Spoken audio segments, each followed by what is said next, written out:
Hello, welcome back to my channel. Today I want to talk about a topic that I wanted to speak about earlier, but it's such a touchy subject. You know, you get called a hater because it's about Floyd Mayweather Jr. Many people still post about him that he had said that he was the best ever because he's undefeated and he made extraordinary fighters look ordinary. But I don't agree with that, and I guess anybody don't agree with what his followers agree with, that he's the best ever because he's undefeated, then you're considered a hater. But I really don't care what they say. This stuff is getting ridiculous. He, I thought he was the best for his generation. Yeah, he really was. But overall, with fighters from different eras, no. He carefully selected his opponents at the right time. Some were past their prime, some were before their prime. But either way, he's a great boxer. But not the best of all time. That's my opinion. I stand strong behind it. And let me explain one thing why. That comment that was said about extraordinary fighters. First of all, I don't believe he fought extraordinary fighters. Definitely not Canelo at the time. Mosley was way past his prime. But the simple reason being, let's get to the point.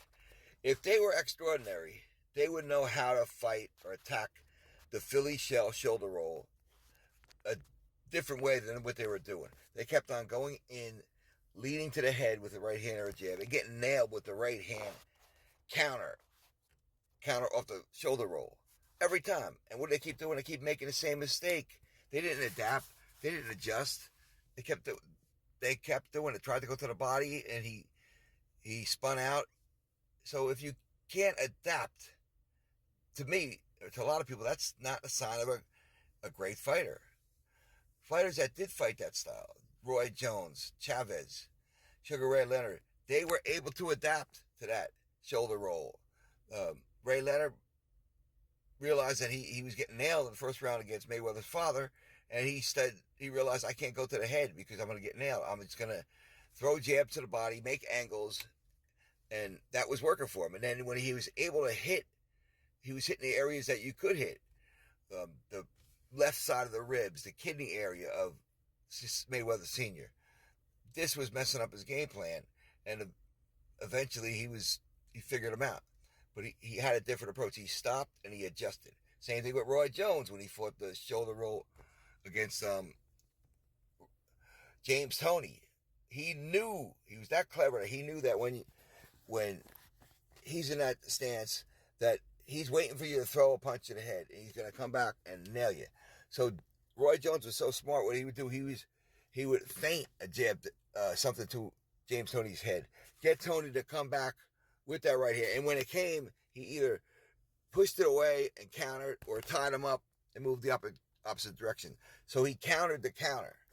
And another thing too, when he's on the ropes, James Toney, and his back is exposed like that, it's hard for a guy in a right-hander in a shoulder roll to move to his left. So if you get on his side here and push him to the right, he's off the ropes. He's got to move that way. And no one ever did that against Mayweather. No one ever tied him up in close, which Duran was great at. Chavez, who was also good at beating the Uncle Mayweather, he knew how to figure it out. He didn't just go in. He stopped, thought about it, threw a lot of feints, didn't go to the head, worked the body, and waited for the openings. But whether you could say that, oh, well, these guys weren't as good as Floyd Jr., that's not the point. The point is they came up with a style that was difficult for many fighters to beat, and they made a mistake, and they adjusted. They adjusted successfully. And what Floyd's opponents did was not. They kept making the same mistake again and again. If you get nailed with a counter shot, or another thing Floyd would do is, you throw a lazy jab or a predictable jab, you can counter with it. You would say, well, I can't do that anymore. I got to feint first and then throw it. Or feint it, throw a right hand. Throw something off. You got to feint yourself. But that was never the case. Everybody, De La Hoya, Canelo, Maidana, they all did the same thing. Threw that jab, single jab, got nailed with the counter, and didn't adjust.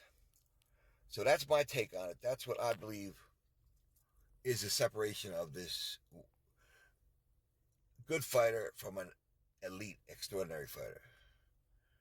So until next time, this is Uncle Robert. I'm sure you feel a certain way about this. It seems to be a sensitive subject. Let me know what you think. Thank you.